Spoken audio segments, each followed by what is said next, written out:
this umbrella, but it's Magneto himself, Ian McKellen.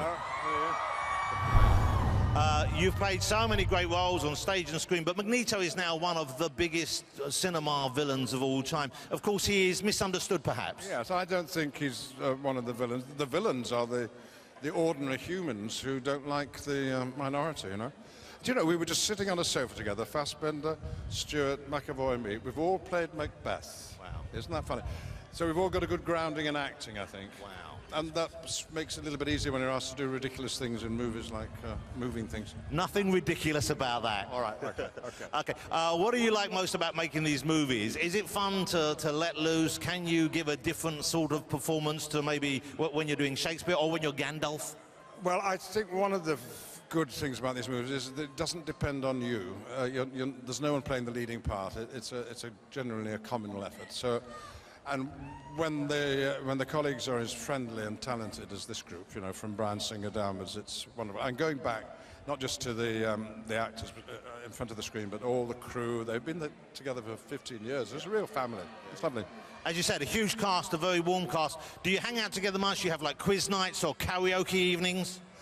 Well, I've just married Patrick Stewart, you know. I told you on your show. I think you got the news first before everybody else. I wasn't invited on their honeymoon. Funny, isn't it? But no, we're not as rambunctious as those youngsters. I mean, Fassbender and McAvoy are outrageous, aren't they? Yeah. But very attractive. Lovely.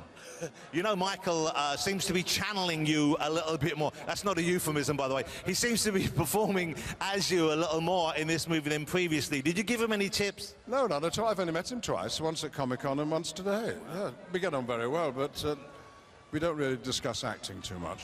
Even when you're playing essentially the same person? Yes, I think that's his problem rather than mine.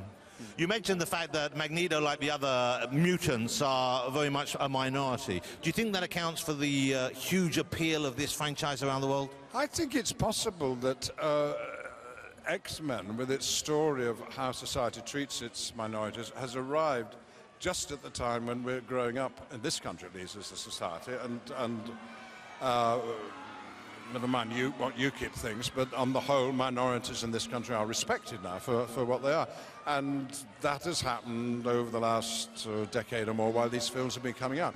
Whether the films have affected that attitude or whether they've just taken advantage of it, I don't know. But it's interesting that really young people like these movies. And it's not just for the adventure, it's because they're about something important, I think. Have you ever read one of the comics?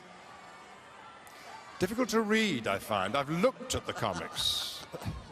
Yes. You love the pictures? I'd love the pictures, yes. Okay. Final note, any chance of seeing you back in Coronation Street?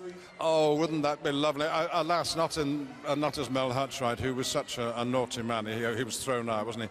I don't think he'd be invited back. But I'm open to offers from EastEnders.